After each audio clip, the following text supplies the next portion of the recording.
Hare Hare Hare Rama Hare Rama Rama Rama Hare Hare Hare Krishna Krishna Krishna. Well, trying to continue with this program of reading and chanting in the morning, reading and chanting midday, and reading and chanting in the evening. So this is Bhagavad Gita, third chapter for the evening reading. I have a few more mantras. Hare Krishna, Krishna Krishna, Hare Hare, Hare Rama, Rama, Hare Hare, Hare Krishna, Krishna Krishna. Hare Hare, Hare Rama, Rama, Hare Hare, Hare Krishna, Krishna Krishna, Hare Hare, Hare Rama, Rama, Hare Hare, Hare Krishna, Krishna Krishna, Hare Hare, Hare Rama, Rama, Hare Hare, Hare Krishna, Krishna Krishna, Hare Hare, Hare Rama, Rama, Hare Hare. What was that? It was a pastime with Chaitanya Mahaprabhu, and a man was sitting by the side of the road, and he was holding a Bhagavad Gita, and he was crying. And Mahaprabhu passed by him, asked him, said, "Oh, why are you crying?" And the man responded, "My spiritual master has instructed me to read Bhagavad Gita every day. But I'm illiterate. I never learned how to read or write." Mahaprabhu said, "Oh, so that's why you're crying, because you were told to read and you can't, so now you're crying?" He says, No. That's not why I'm crying. When I think and I visualize Krishna on the battlefield driving Arjuna's chariot through that battle, it's overwhelming for me, and I just get tears in my eyes when I think of the Lord like that with Arjuna. Hare Krishna, Krishna Krishna, Hare Hare, Hare Ram, Ram, Hare Hare. Hare Krishna, Krishna Krishna, Hare Hare, Hare Ram, Rama, Hare Hare, Hare Krishna, Krishna Krishna, Hare Hare, Hare Ram, Rama, Hare Hare, Hare Krishna, Krishna Krishna, Hare Hare, Hare Ram, Rama, Hare Hare, Hare Krishna, Krishna Krishna, Hare Hare, Hare Rama, Hare Hare. I saw a really, really beautiful painting of Chaitanya Mahaprabhu and Mother Sachi. So I had the good fortune to be able to read Chaitanya Charitamrita with some devotees tonight. It was very, very nice. I'm really grateful for that. And there was one picture, it's in the Madhya Lila 6, when Lord Chaitanya is he's in Jagannath Puri, he's taken sannyas, and he's sending the Bengali devotees back to Bengal because they came to visit him in Jagannath Puri. So he's sending them back, and he's giving different instructions to different devotees. So Srivas Thakur, he asked him to help with Mother Sachi because she's feeling so much separation from her son. And so the painting or the picture, it's in the book, is of Mother Sachi making an offering of all the foods that her son used to like to eat. And she prepared them and she's put them on a plate. And they're gone. She's making the offering and she's like, "Where'd the food go? Did some animal come and eat it? Was I absent-minded? Maybe I didn't even put any food on the plate? Where did the food go? So Lord Chaitanya, Nimai, he's telling, because it was Nimai came, he's telling Srivas, he says, whenever she offers me food, I come and I eat it. I go there. I honor what she's offering me. So the painting was a beautiful picture of Chaitanya Mahaprabhu, Sannyasi, Brahmachari. Just really, really beautiful, sweet, simple painting. And Mother Sachi, like holding her head, wondering, because the plate is there, Mahaprabhu's eating, but she can't see him. And it's a beautiful painting. Hare Krishna, Hare Krishna, Krishna Krishna, Hare Hare, Hare Ram, Hare Ram, Ram Ram. If we can hold these images, it's like whatever we think of at the time of death, we attain that state without fail. That's why it's so dangerous to, watch movies and other kinds of entertainment. Yes, there's Krishna there. Krishna's everywhere.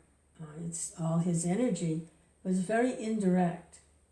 So if we always bathe in these beautiful images of Krishna and Arjuna on the battlefield, that beautiful image of Mother Sachi in confusion and Mahaprabhu right there, but she can't see him. Mother Yasoda, when she saw the universal form in Krishna's mouth. We can keep these images before us, then we'll always be in Krishna consciousness. Because Krishna is not different from the pastimes, and these images, what is it? A picture's worth 1,000 words, something like that. There's a whole pastime in a picture. Hare Krishna, Hare Krishna, Krishna Krishna, Hare Hare, Hare Ram, Ram Ram, Hare Hare, Hare Krishna, Krishna Krishna, Hare Hare, Hare Rama, Hare Rama. You don't have to be very scholarly. I mean, this devotee that was crying, he couldn't read or write, but when he had that image of Krishna and Arjuna on the battlefield, and Krishna driving Arjuna's chariot, he was overwhelmed. Hare Krishna, Krishna Krishna, Hare Hare, Hare Ram, Ram Ram, Hare Hare, Hare Krishna, Krishna Krishna, Hare Hare, Hare Ram, Ram Ram, Hare Hare, Hare Krishna, Krishna Krishna, Hare Hare, Hare Ram, Ram Ram, Hare Hare, Hare Krishna, Krishna Krishna, Hare Hare, Hare Ram, Ram Ram, Hare Hare, Hare Krishna, Krishna Krishna, Hare Hare, Hare Ram, Ram Ram, Hare Hare, Hare Krishna, Krishna Krishna, Hare Hare, Hare Ram, Ram Ram, Hare Hare, Hare Krishna, Krishna Krishna, Hare Hare, Hare Ram, Ram Ram, Hare Hare, Hare Krishna, Krishna Krishna, Hare Hare, Hare Ram, Ram Ram, Hare Hare.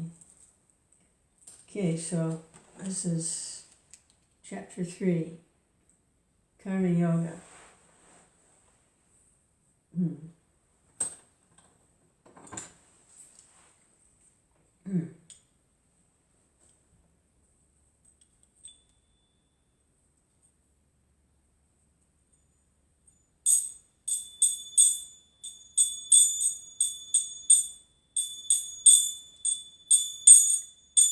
Hey, Hare Krishna.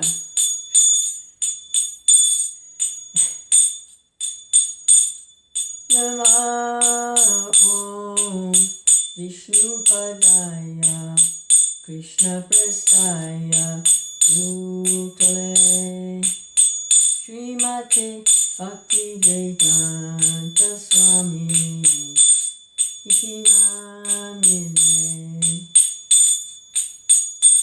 Namaste Saraswati Deve Gauravani Pacharine Nilisesha Sunyavadi Paskacha Desa Tarine Shri Krishna Chaitanya Prabhu Nityananda Shri Advaita Gadadhar Srivasadi Gaur Bhakta-vrinda Hare Krishna Krishna Krishna Hare Hare Hare Rama Hare Rama Rama Rama Hare Hare Krishna Chaitanya Prabhu Nityananda Jai Om Shri Paramahansa Parvajikacharya Saraswati Shriman's Divine Grace A.C. Bhaktivedanta Swami Prabhupada Vanchikapati Rubis Chakri Kusindhavya Chapatita Navavani Vyoga Shavyo Namo Namaha Hare Krishna Hare Krishna Bhagavad Gita Karma Yoga Text 1 Arjuna said, O Janardana, O Keshava, why do you urge me to engage in this ghastly warfare if you think that intelligence is better than fruit of work? My intelligence is bewildered by your equivocal instructions. Therefore, please, tell me decisively what is most beneficial for me. The Blessed Lord said, O sinless Arjuna, I have already explained that there are two classes of men who realize the self. Some are inclined to understand him by empirical, philosophical speculation, and others are inclined to know him by devotional work. Not by merely abstaining from work can one achieve freedom from reaction, nor by renunciation alone can one attain perfection. All men are forced to act helplessly according to the impulses born of the modes of material nature. Therefore, no one can refrain from doing something, not even for a moment. One who restrains the senses and organs of action, but whose mind dwells on sense objects, certainly deludes himself and is called a pretender.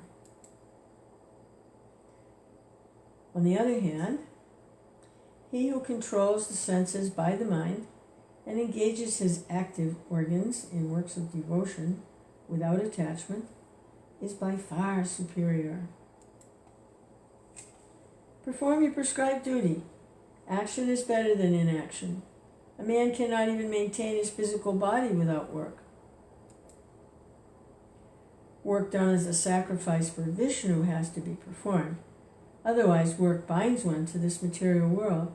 Therefore, O son of Kunti, perform your prescribed duties for his satisfaction, and in that way you will always remain unattached and free from bondage. In the beginning of creation, the Lord of all creatures sent forth generations of men and demigods, along with sacrifices for Vishnu, and blessed them by saying, Be thou happy by this yajna, sacrifice, because its performance will bestow upon you all desirable things. The demigods, being pleased by sacrifices, will also please you. Thus, nourishing one another, there will reign general prosperity for all. In charge of the various necessities of life, the demigods, being satisfied by the performance of yajna, sacrifice, supply all necessities to man, but he who enjoys these gifts without offering them to the demigods in return is certainly a thief. The devotees of the Lord are released from all kinds of sins because they eat food which is offered first for sacrifice. Others who prepare food for personal sense enjoyment verily eat only sin. All living bodies subsist on food grains, which are produced from rain. Rains are produced by performance of yajna, sacrifice, and yajna is born of prescribed duties. Regulated activities are prescribed in the Vedas, and the Vedas are directly manifested from the Supreme Personality of Godhead. Consequently, the all-pervading transcendence is eternally situated in acts of sacrifice.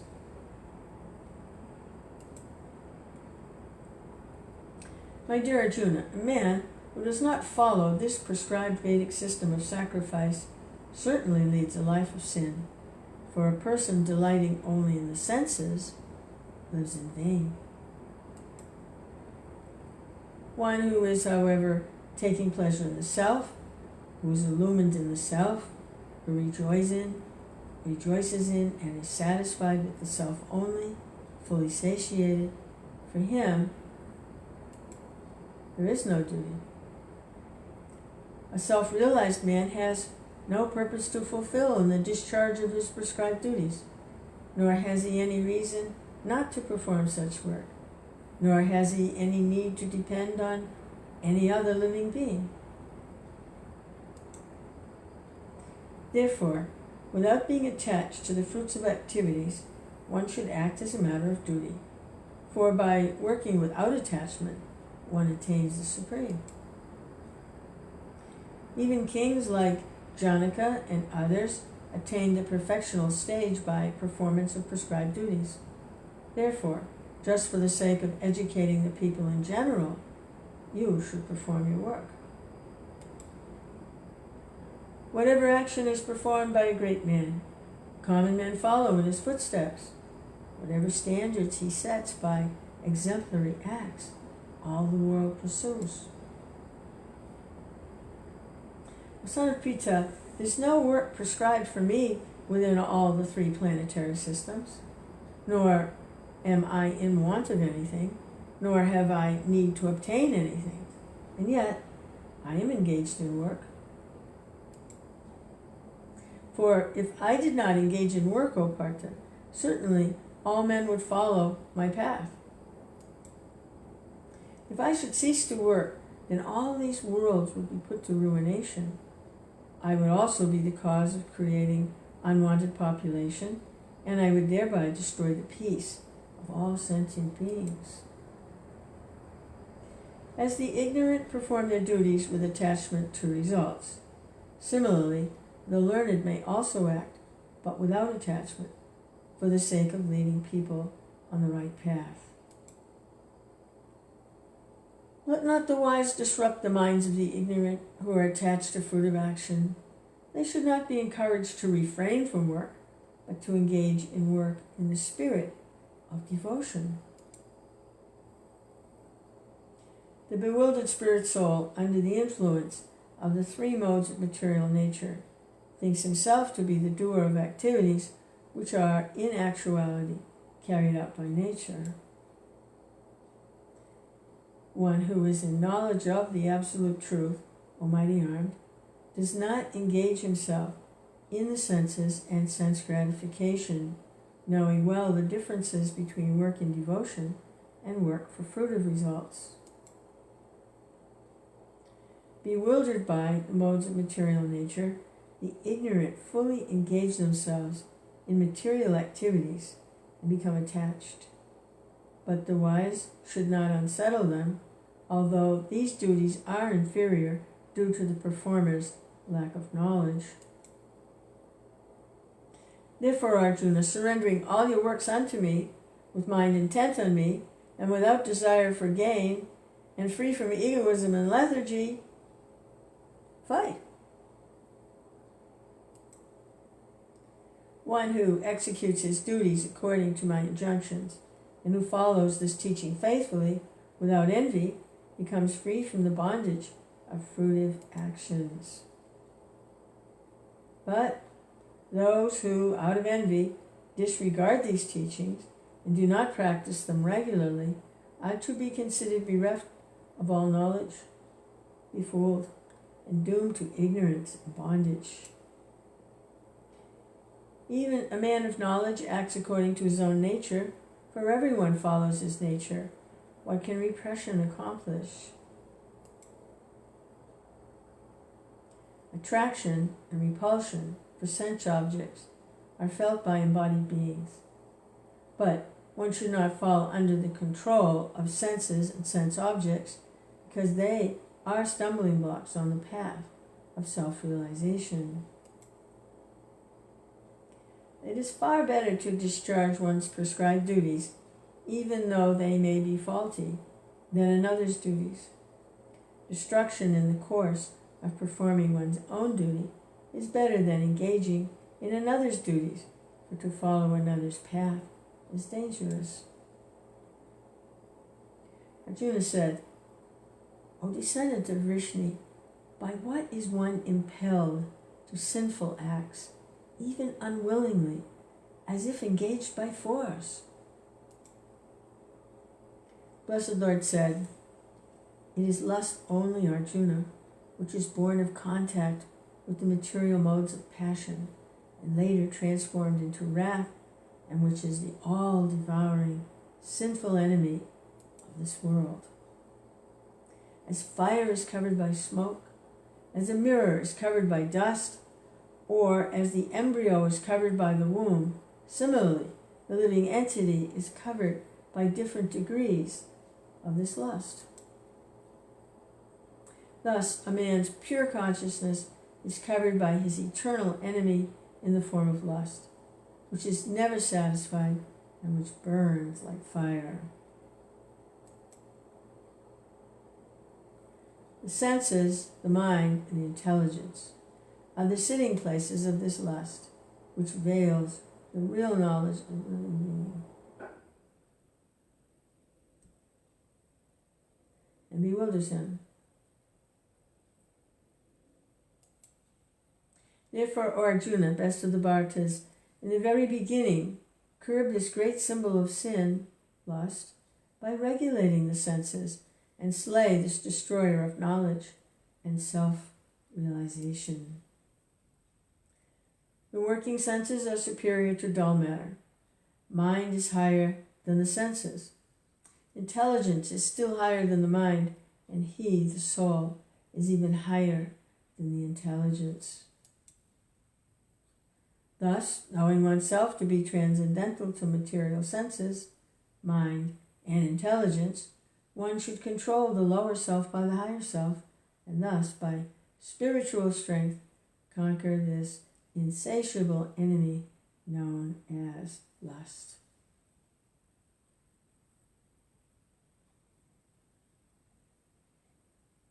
Thus end the Bhaktivedanta purport to third chapter of Srimad Bhagavad Gita, Karma Yoga, or the discharge of one's prescribed duty in Krishna consciousness. Hare Krishna, Krishna Krishna, Hare Hare, Hare Rama, Rama Rama, Hare Hare, Hare Krishna, Krishna Krishna, Hare Hare, Hare Rama, Rama Rama, Hare Hare, Hare Krishna, Krishna Krishna, Hare Hare, Hare Rama, Rama Rama, Hare Hare. All right, Chaitanya.